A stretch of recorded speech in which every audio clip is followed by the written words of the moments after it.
Dari Utsman ibn Affan berkata, aku mendengar Nabi SAW bersabda, sesiapa yang membaca Bismillahilladzi la yadurru ma'asmihi syai'un fil ardi wala fis sama' wa huwas sami'ul alim, yang bermaksud dengan nama Allah yang dengan namanya tidak ada sesuatu pun yang dapat memberikan kemudaratan di bumi maupun di langit. Dialah yang maha mendengar lagi maha mengetahui. Sebanyak 3 kali, maka dia tidak akan ditimpa bala yang datang secara tiba-tiba sehingga subuh. Dan barang siapa yang membacanya ketika subuh sebanyak 3 kali, maka dia tidak akan ditimpa bala secara tiba-tiba sehingga petang, iaitu malam. Hadis rawahu Abu Dawud menurut Syekh Syu'ib Al-Arnud. Hadis ini adalah hasan. Bismillahirrahmanirrahim. Assalamualaikum warahmatullahi wabarakatuh. Bertemu kita lagi dalam program tuition online Perlis Mengaji, anjuran Jabatan Agama Islam Perlis, Majlis Agama Islam Perlis, Kerajaan Negeri Perlis dan juga Jabatan Pendidikan Negeri Perlis. Baiklah anak-anak sekalian, cikgu harap anak-anak telah bersedia untuk mengikuti pembelajaran Sains SPM, ya. Sains SPM. Jadi pada kali ini kita akan menyambung tajuk 4 tingkatan 5, iaitu sebatian karbon, ya. Kita masih lagi dalam sebatian karbon.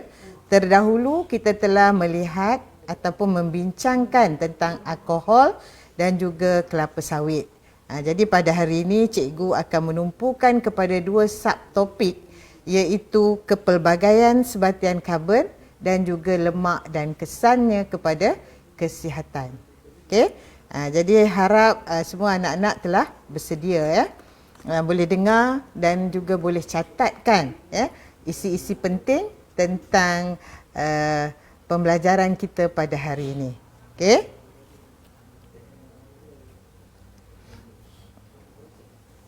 Okey, yang pertama sekali, ya, tajuk dia adalah sebatian karbon, kan? Tajuk besar, ya, tajuk 4 ni, ya, dalam tingkatan 5 ni, tajuknya adalah sebatian karbon dan diikuti oleh pecahan-pecahan. Kita ada 5 pecahan.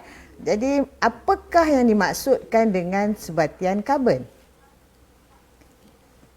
Jadi, sebatian karbon adalah sebatian yang mengandungi unsur karbon di dalamnya. Ya, cikgu merahkan di sini, ya.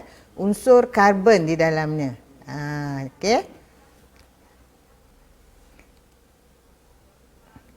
Jadi cuba kita lihat 2 contoh yang cikgu beri di sini. Ini adalah formula struktur bagi metana yang pertama, ya, iaitu karbon, ya, atom karbon di tengah. Kemudian atom karbon ini, ya, diikat ataupun terikat kepada 4 atom hidrogen. Okey, 4 atom hidrogen. Jadi nama bagi sebatian karbon ini adalah metana. Okey. Jadi dia ada apa? Ada karbon. Karbon ni yang hitam ni. Cuba kita lihat contoh yang kedua. Karbon dioksida. Ini biasa anak-anak dengar, kan? CO2, kan? Karbon dioksida. Ada unsur karbon juga, ya. Jadi ada unsur karbon di dalamnya, iaitu karbon dioksida. Okey. Jadi dah dapat sedikit, ya, tentang unsur karbon, sebatian karbon, maaf. Okey, apakah sumber sebatian karbon? Kan? Jadi di mana kita nak dapat sebatian karbon ni? Jadi kalau kita lihat, sebenarnya di sekeliling kita ni penuh dengan sebatian karbon, termasuk diri kita sendiri. Diri kita sendiri pun ada karbon, ya, dalam tubuh badan kita pun ada karbon. Baik. Yang pertama adalah tumbuhan. Jadi sebatian karbon ni terdapat dalam tumbuhan. Okey. Maknanya ada unsur karbon terdapat dalam tumbuhan. Kemudian dalam haiwan pun ada karbon. Kan macam kita manusia kan ada juga, kan? Haiwan pun ada karbon. Di udara. Di udara ada karbon. Contohnya yang paling jelas tadi karbon dioksida kan. Dia terdapat di udara. Di kerak bumi. Di kerak bumi. Di kerak bumi pun ada karbon juga. Ya. Kemudian bahan sintetik, bahan-bahan pembuatan juga menggunakan unsur karbon. Ya. Okey, baik, itu adalah sumber-sumber sebatian karbon. Jadi secara umumnya kita boleh bahagikan sebatian karbon kepada dua, iaitu satu sebatian organik. Maksudnya sebatian karbon organik. Dan satu lagi sebatian karbon bukan organik. Tapi kita selalu ringkaskan, kita kata sebatian organik dan sebatian bukan organik. Jadi ingat, sebatian karbon ada dua, ya, iaitu organik dan bukan organik. Ya. Cikgu di sini, cikgu menggunakan istilah dalam buku teks, ya, sebab kadang-kadang cikgu tengok dalam buku orang kata buku rujukan menggunakan sebatian tak organik. Jadi kita rujukan yang utama adalah buku teks, sebab itu yang kita belajar melalui buku teks kan. Jadi kita gunakan sebatian bukan organik. Baik, dua sebatian kan. Okey, kita pergi kepada satu-satu untuk melihat contoh-contoh bagi sebatian organik ini. Okey, yang pertama, alkohol. Oh, alkohol ni sebatian organik. Yang kedua, petrol. Di mana dapat petrol? Di stesen minyak kan. Yang ketiga, arang batu. Juga merupakan sebatian organik. Yang keempat, gas LPG. Okey. Liquefied petroleum gas. Okey. Yang kelima, kapas. Kapas pun sebatian organik ke? Oh ya. Yeah. Nasi. Nasi daripada mana? Beras kan? Dari tumbuhan. Kertas, ya, juga merupakan sebatian organik. Mentega atau margarin juga merupakan sebatian organik. Dan juga gula. Okey. Okey, jadi ini adalah sebatian organik. Okey, ini adalah sebatian organik. Okey, tengok dulu, ingatkan. Kejap lagi kita nak buat rumusan. Jadi kita ingat balik apa yang kita dah lihat ni. Okey, yang terakhirnya perisa. Tu ada perisa vanila yang cikgu tunjuk tu.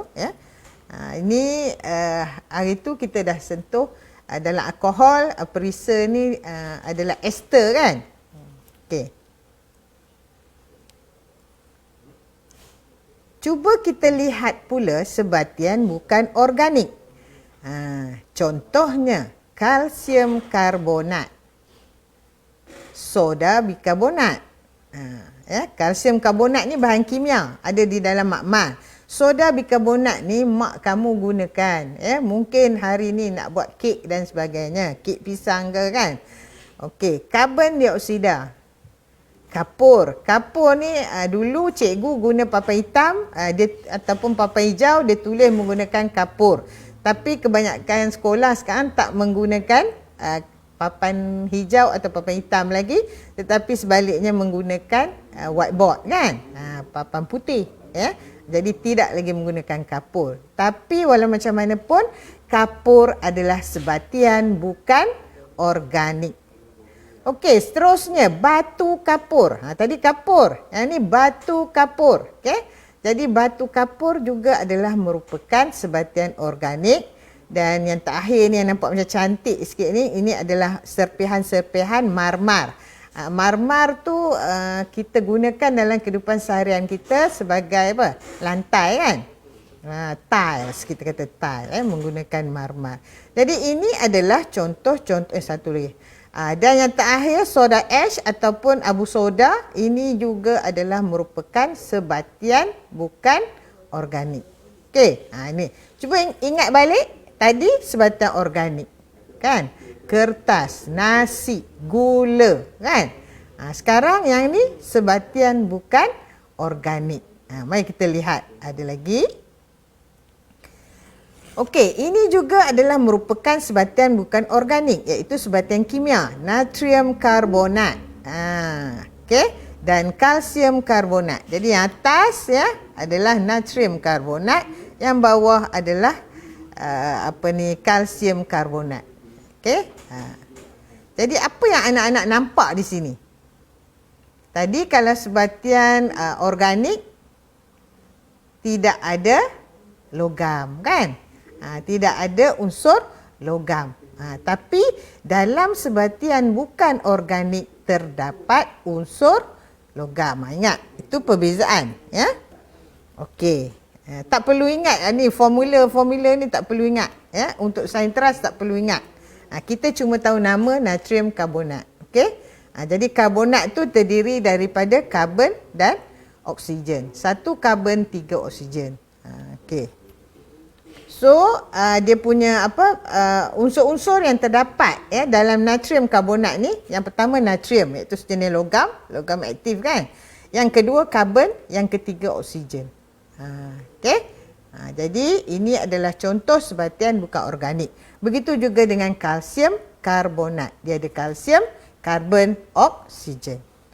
Okey. Jadi kita dah melihat kepada sebatian karbon organik dan sebatian karbon bukan organik. Jadi bila kita imbas balik yang tadi yang cikgu dah tunjukkan, jadi sekarang kita nak bandingkan, kita nak buat perbandingan di antara sebatian organik dengan sebatian bukan organik. Okey, jadi kalau nak buat perbandingan, selalunya lebih elok kalau kita gunakan jadual, kan. Jadi kita buat dalam bentuk jadual lebih mudah. Tetapi cikgu nak ingatkan, untuk jadual kalau macam 2 kolom, anak-anak mesti tulis ayat yang lengkap. Kan? Tapi kalau ada 3, tak apa. Sumber contohnya, kan, apa dia, daripada mana sini, kan. Tetapi ini cikgu buat 2 saja. Jadi mesti lengkap. Contoh macam ni. Sebatian organik berasal daripada benda hidup. Manakala sebatian bukan organik berasal daripada benda bukan hidup. Nampak? Jadi benda hidup tadi ni termasuklah tumbuh-tumbuhan dan haiwan. Ya? Tumbuh-tumbuhan dan haiwan. Ini benda hidup. Nampak tak? Kalau kita kata benda hidup, benda bukan hidup, tak dapat markah. Sebab dia tak membawa apa-apa makna ataupun erti, kan? Jadi hati-hatilah bila kita nak buat perbandingan. Dan kalau anak-anak tak menggunakan tabel atau jadual, kena tulis. Sebatian organik berasal dari benda hidup, manakala sebatian bukan organik berasal daripada benda bukan hidup. Baru dapat 1 markah, kan? Okey. Kita teruskan. Sebatian organik tidak mengandungi unsur logam, manakala sebatian bukan organik mengandungi unsur logam. Nampak? Itu perbezaan tadi kita dah tengok, kan? Kemudian, dari segi kemudah bakaran, ya, sebatian organik ni mudah terbakar. Maksudnya kita cucuh aja, kita letakkan api, kita nyalakan, dia cepat terbakar. Tetapi sebatian bukan organik dia lambat bakar. Ialah kita nak bakar marmar, letak api kat marmar, kan? Sampai sudah tak terbakar, ya. Okey, itu dari segi keboleh bakaran. Dan terakhir juga berkaitan dengan haba. Jadi sebatian organik ni takat leburnya rendah, manakala sebatian bukan organik takat leburnya tinggi. Jadi apabila kita melihat kepada perbezaan ataupun perbandingan di antara sebatian organik dengan sebatian bukan organik ni, dapatlah kita membuat kesimpulan. Kalau ditanya, apakah yang dimaksudkan dengan sebatian organik? Jadi kita nak jawab macam mana? Kan? Kita boleh jawab antara 4 ni lah. Jadi maknanya kita boleh jawab sebatian organik ialah sebatian yang berasal dari benda hidup, ataupun sebatian organik ialah sebatian yang berasal daripada tumbuhan dan haiwan. Nampak? Ya? Sebatian organik mudah terbakar. Macam itulah. Itu maksud. Jadi kalau sebaliknya, kalau dia tanya apakah yang dimaksudkan dengan sebatian bukan organik? Sebatian bukan organik ialah sebatian yang berasal daripada benda bukan hidup. Jadi soalan maksud ni ya anak-anak, dia keluar dalam soalan objektif lah selalunya. Soalan objektif dia tanya soalan definisi. Okey, kita teruskan. Jadi cikgu anggap kita dah habis. Nanti kita akan tengok sikitlah soalan kalau kita sempat ya. Seterusnya kita pergi kepada hidrokarbon. Apakah dia kaitan hidrokarbon ni? Tadi mula belajar organik, bukan organik, sekarang hidrokarbon. Okey, hidrokarbon adalah sebatian organik. Okey, yang terdiri daripada unsur hidrogen dan karbon sahaja. Ada perkataan sahaja. Only kalau bahasa Inggeris kan. Ya. Jadi hidrogen dan karbon saja. Sebab tu namanya hidrokarbon. Hidro ni untuk hidrogen, karbon. Jadi ada dua ya unsur yang membina sebatian hidrokarbon. Baik, contoh ya. Contoh di sini ada 3 di sini, metana, etena, acetylena. Okey? Jadi metana ni C, karbon 1, hidrogen ada 4. Etena, karbon 2, hidrogen ada 4. Jadi karbon dan hidrogen sajalah. Manakala acetylena adalah 2 karbon 2 hidrogen.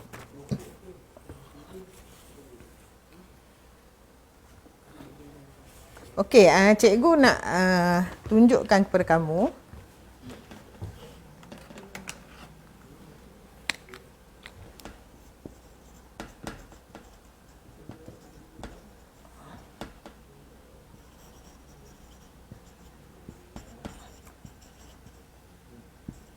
Okey, di sini cikgu tulis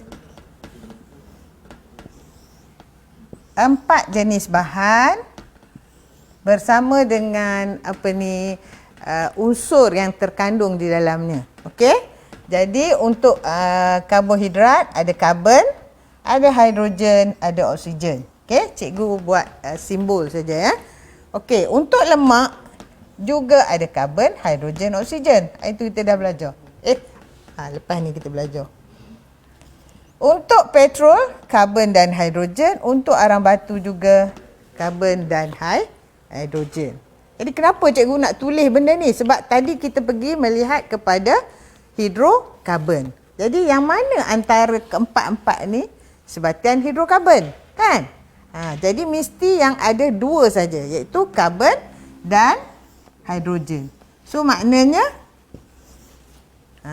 petrol dan arang batu adalah merupakan sebatian hidrokarbon.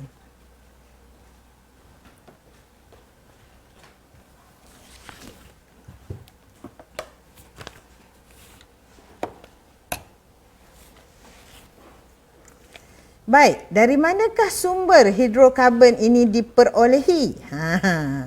Baik, ada 3 ya. Kalau ditanya apakah sumber hidrokarbon? Nyatakan satu sumber hidrokarbon. Jadi anak-anak boleh tulis sama ada petroleum, gas asli ataupun arang batu. Inilah sumber-sumber hidrokarbon kita. Baik.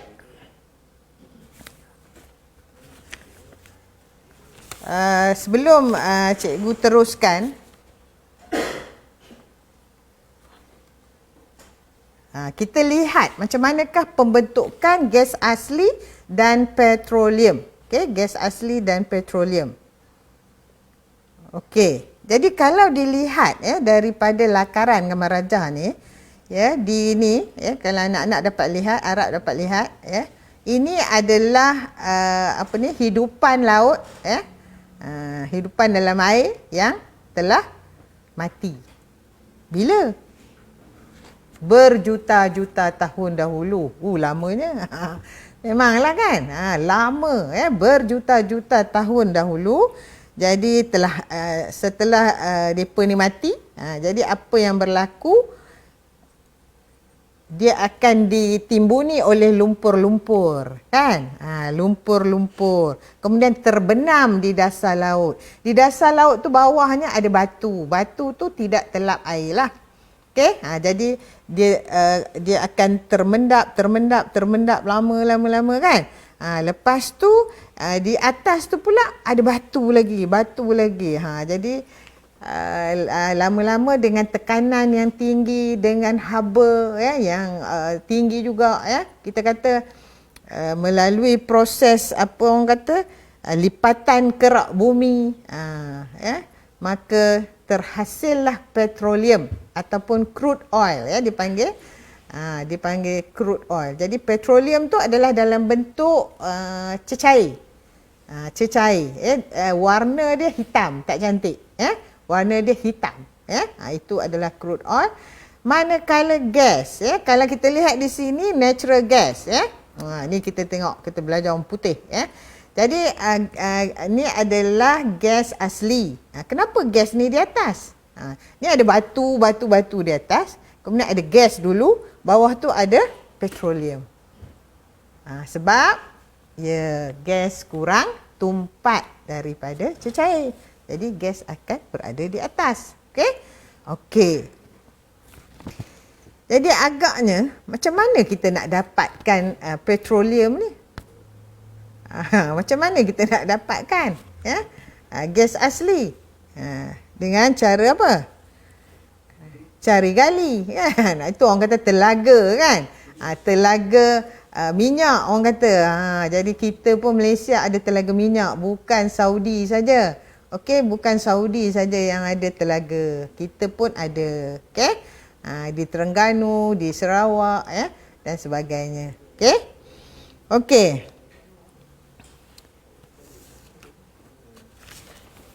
Sebelum kita teruskan lagi, cikgu nak terangkan sikit tentang pembentukan arang batu, sebab arang batu tiada kat sini, jadi pembentukan gas asli dan petroleum sama. Jadi gas asli akan dikutip, akan menggunakan telaga lah, dan dikutip, dialirkan melalui pipe gas lah. Begitu juga dengan petroleum akan dialirkan melalui pipe gas. Mula dekat pelantar minyak, kan, dapatkan minyak dari bawah, kemudian dihantar ke refinery, di mana juzuk, kita kata tak, komponen-komponen ataupun juzuk-juzuk petroleum tu diperolehi ataupun diekstrak. Okey, bagi ingat tadi arang batu. Arang batu ni bentuknya pepejal, tadi ingat gas lah, crude oil tadi, petroleum adalah dalam bentuk minyak, kan, dalam bentuk cecair. Manakala arang batu ni adalah dalam bentuk pepejal. Dia dalam bentuk batuan lah, yang berwarna hitam. Baik, dia apa yang berlaku dalam arang batu ni? Arang batu ni pokok-pokok lah, dia tidak ada haiwan, pokok. Kan kita dapat arang dari mana? Daripada kayu, kan.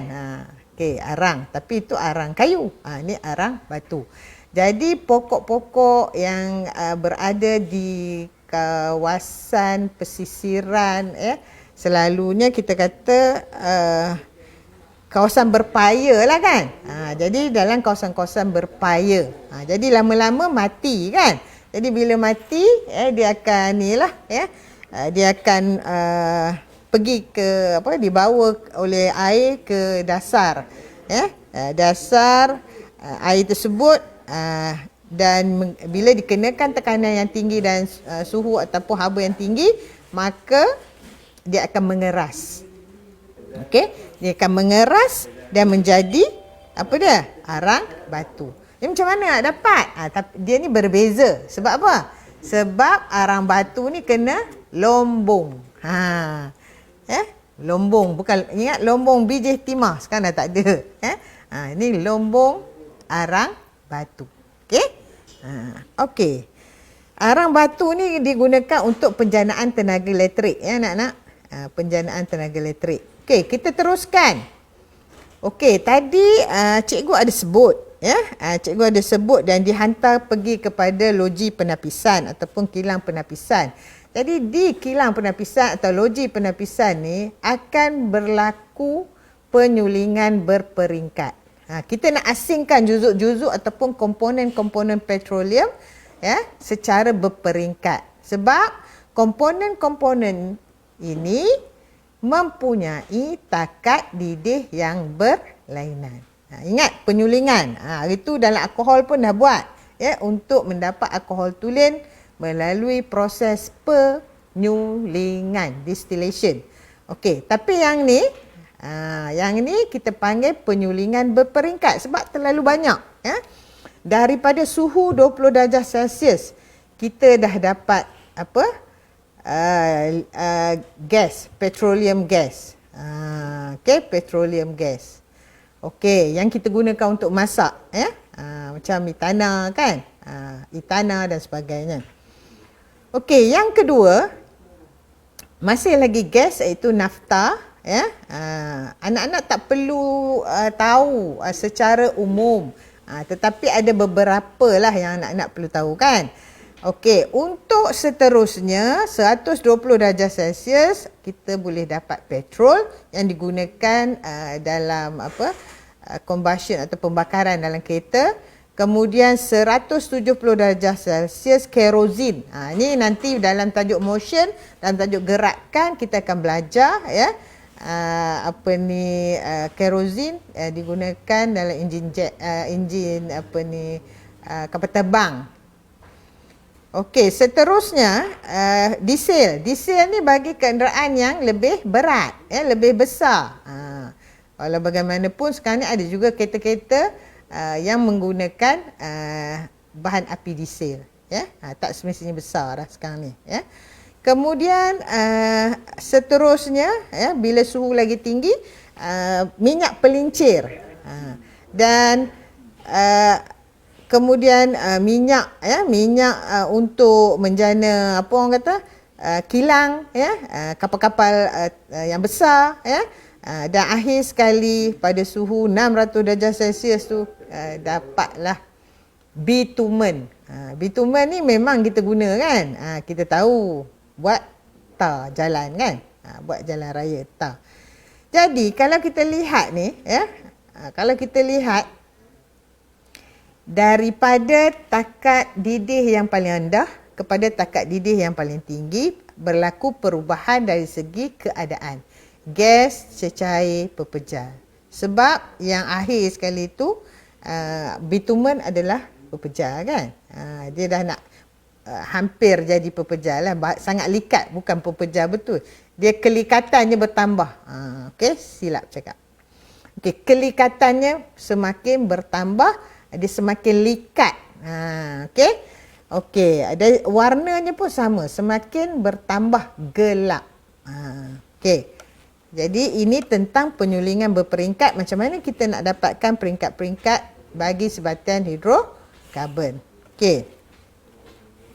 Cuma cikgu nak ingatkanlah ya, untuk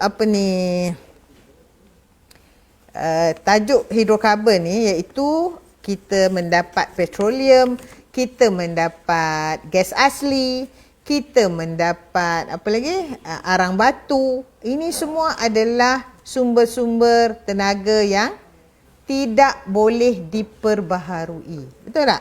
Petroleum hanya tahan 30 atau 40 tahun. Lepas tu dia akan habis. Ya? Jadi kita lah sebagai manusia, ya, sebagai makhluk ya, di bumi ini kena buat apa? Tidak melakukan pembaziran. Jangan lakukan pembaziran tenaga. Okey. Okey, baik kita sambung ya, sebab kita ada satu lagi subtajuk iaitu lemak dan kesannya terhadap kesihatan. Okey, tajuk lemak ni lebih mudah ya. Jadi yang pertama, lihat contoh-contoh lemak. Mentega, krim putar, minyak, daging.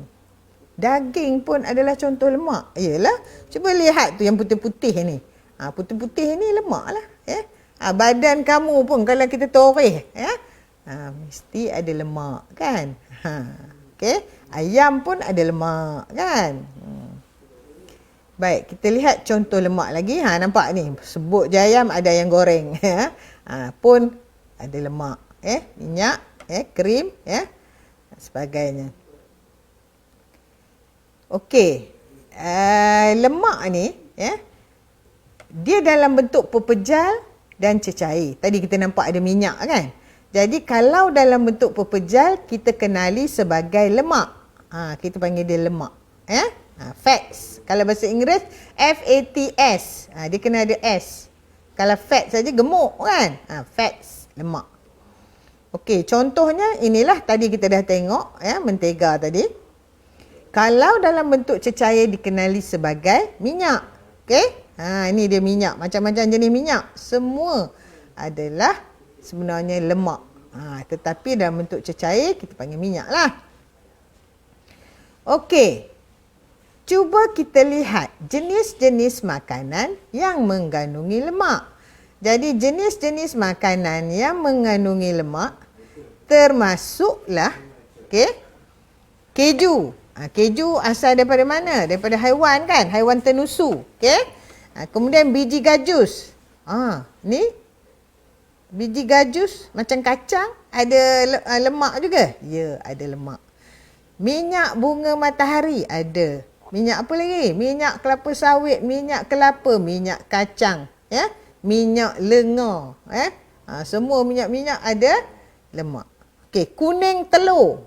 Tu orang kata kuning telur ada lemak, Ayam pun ada lemak, Daging tadi kita dah lihat. Okey. Baik. Tetapi yang ni kita tak nampak. Macam jagung. Tak nampak juga kan? Ui, jagung pun ada lemak ke? Aku ingat tak ada kan? Okey, macam itulah. Buah kelapa sawit memanglah ada lemak. Kita baru saja belajar. Jangan pura-pura pula tak tahu. Okey, kacang tanah juga mengandungi lemak. Okey, jadi ini adalah jenis makanan. Dan contoh lemak tumbuhan termasuklah minyak kelapa sawit, minyak jagung, minyak kacang. Okey, sumber lemak haiwan daripada ayam, kambing, lembu, ikan. Ikan pun ada lemak. Ya, ikan pun ada lemak. Sebab tu kita kita ikan kod kan, lemak daripada ikan kod, lemak omega tu kan daripada ikan. Okey, ini adalah contoh lemak haiwan. Kuning telur, mentega, keju, minyak sapi. Walaupun dia minyak, tapi dia sapi. Sapi tu lembu kan? Okey, minyak ikan kod. Ni cikgu kata tadi, cod liver oil kan? Ini daripada haiwan. Sebab apa? Tadi kita tengok ada lemak daripada tumbuhan, ada lemak daripada haiwan. Sebab sumber lemak ni ada dua. Satu tumbuhan, satu lagi haiwan. Okey. Baik. Apa ni? Takkan Cikgu Yati nak ajar kimia? Bukan. Ini bukan kimia. Ini nak tunjuk pada kamu tentang molekul lemak.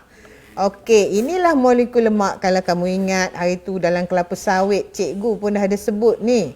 Dia terdiri daripada satu molekul gliserol yang belah kiri ni dan 3 molekul asid lemak ataupun fatty acid kan? Inilah molekul lemak.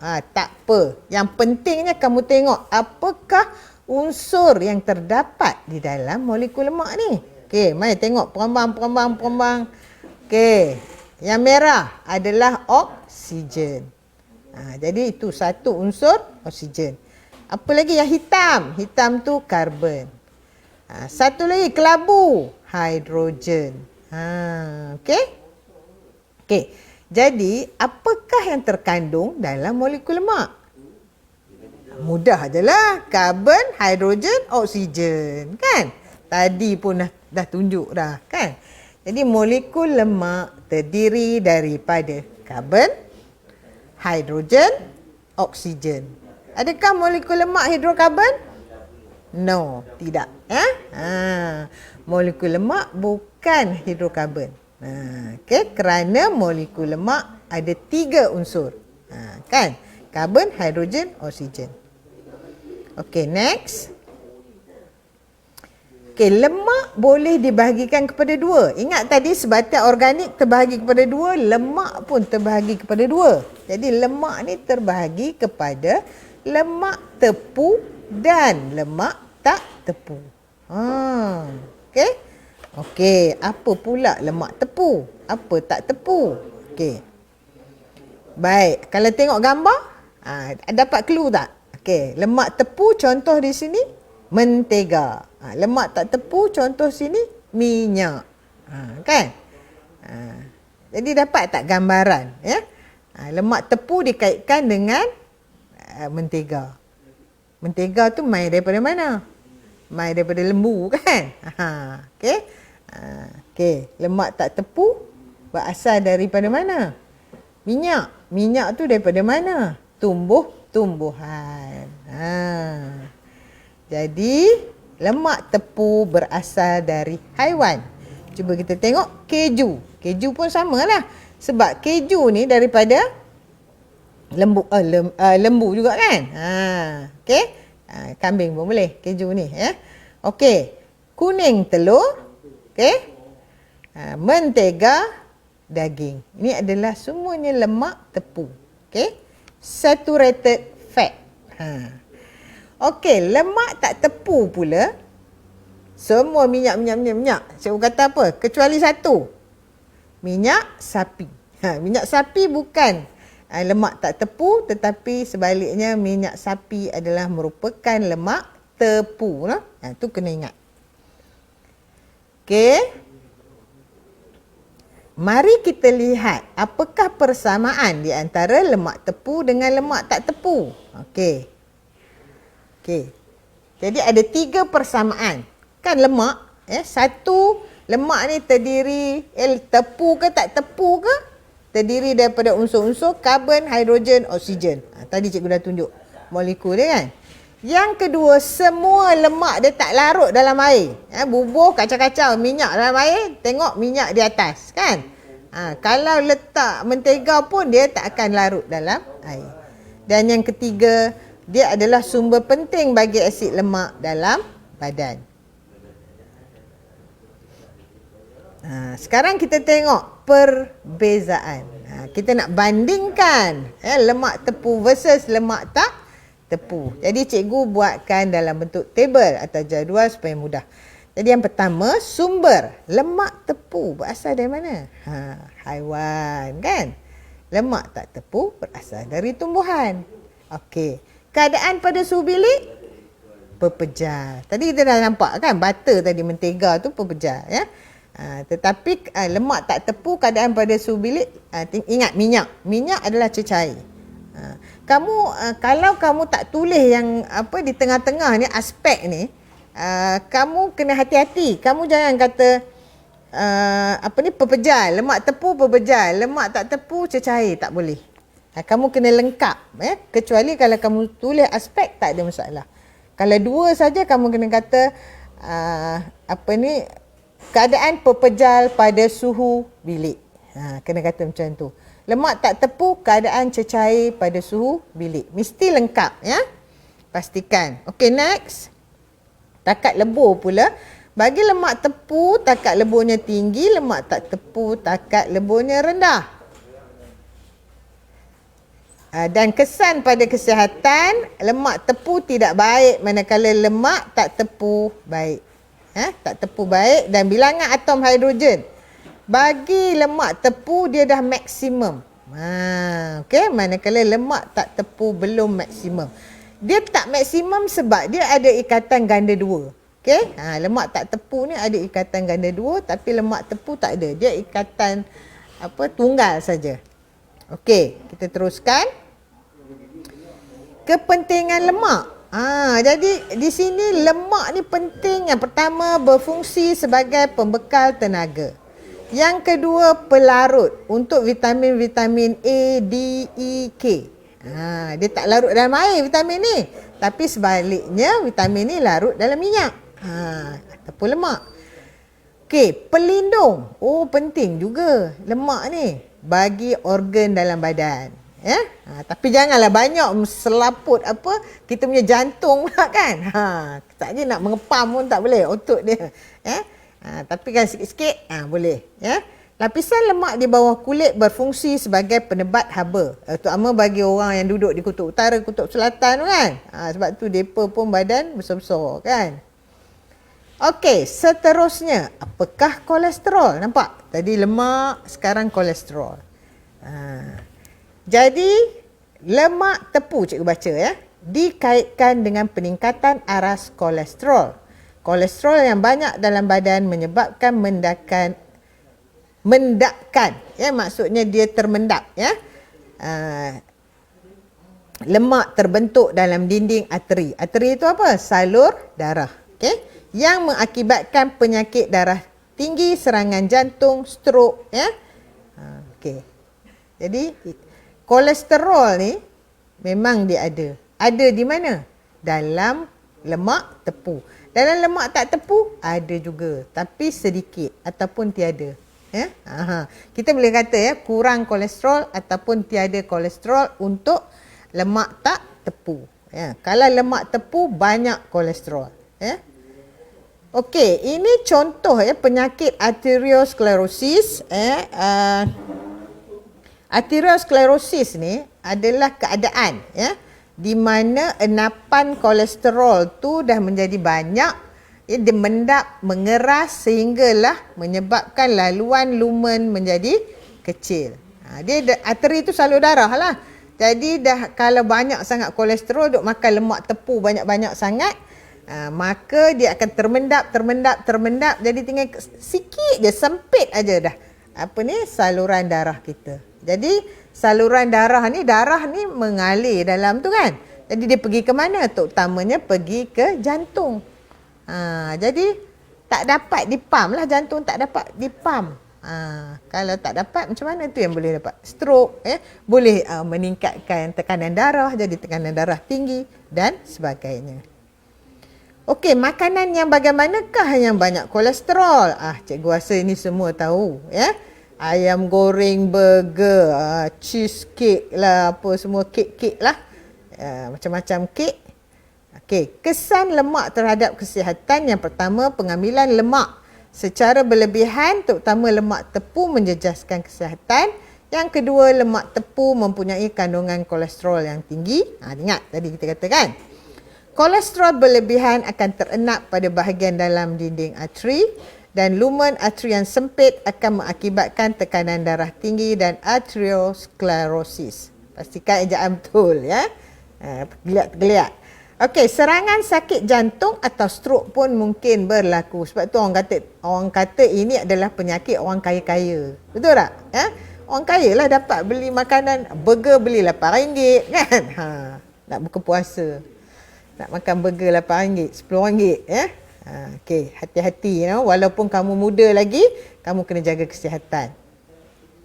Jadi ni ulang balik bagaimanakah arteriosklerosis terbentuk. Jadi dia ada 3 tahap ya, disebabkan makan daging, makanan bergoreng yang terlalu banyak, yang mengandungi lemak tepu yang berlebihan.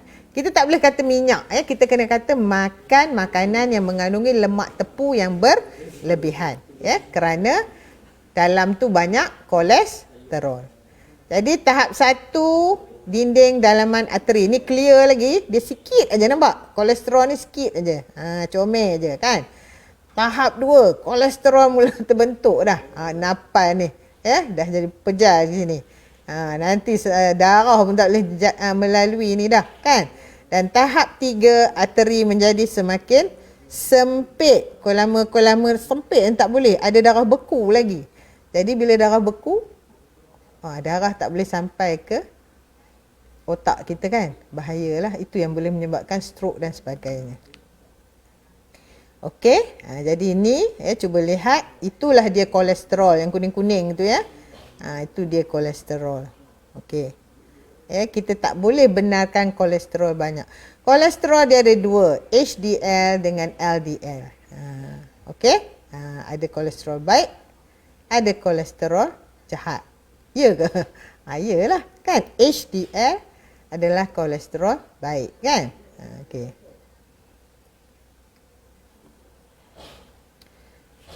Okey, yang terakhir ya. Kesihatan yang baik boleh diperolehi melalui, yang pertama, kita mesti kekalkan BMI kita, berat badan ideal yang dikenali sebagai BMI. Yang kedua, kurangkan pengambilan lemak tepu. Nampak? Kurangkan. Okey.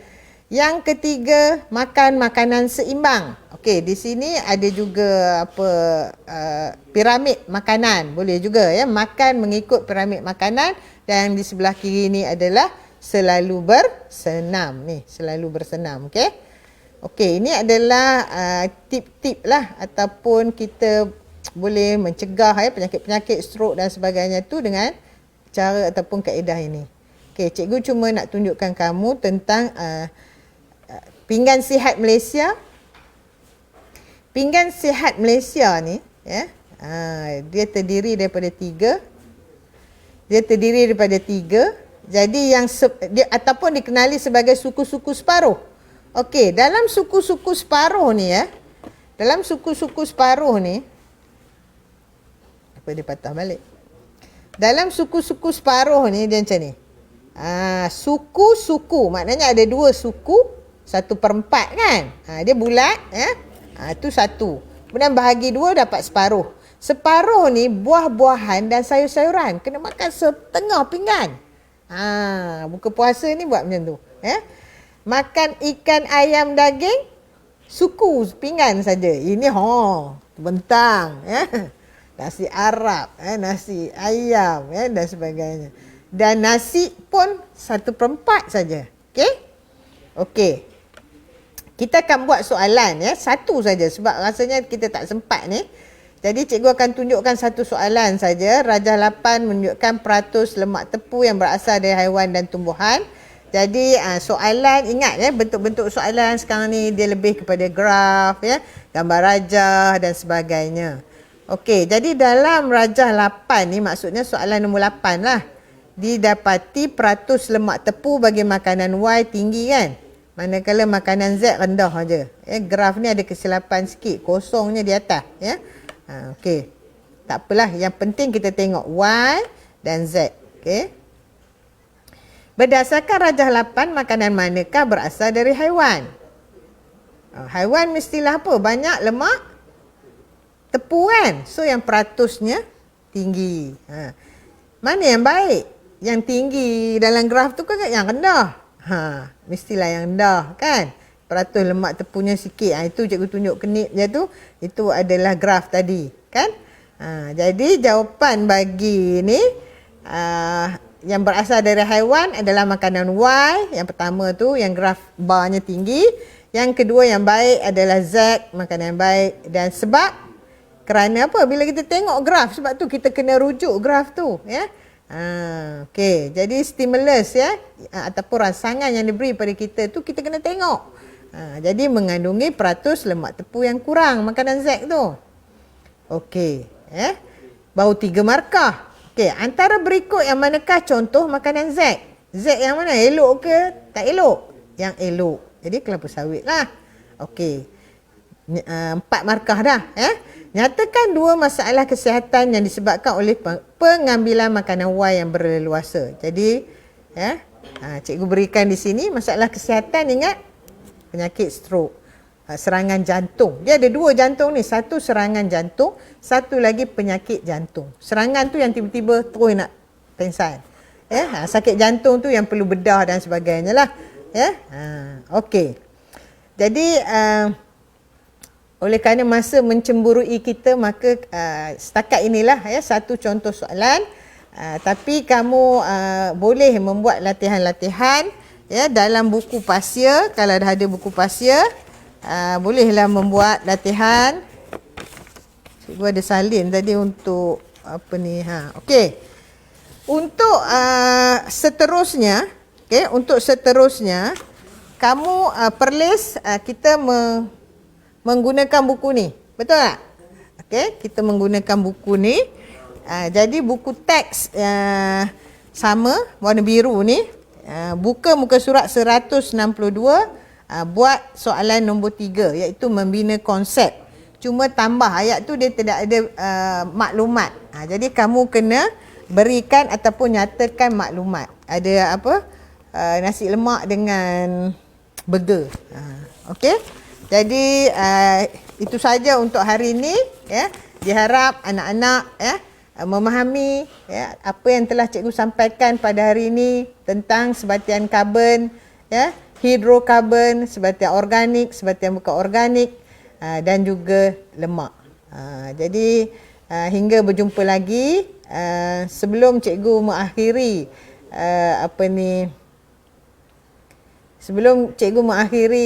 pembelajaran dan pengajaran pada hari ini, duduk rumah,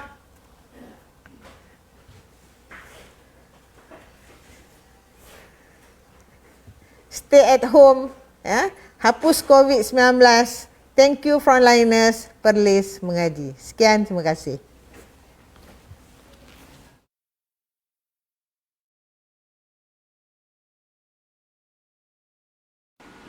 Daripada Anas bin Malik radhiyallahu anhu berkata, Nabi SAW pernah berdoa, Allahumma inni a'udzubika minal barasi wal jununi wal juzami wa min sayil asqam.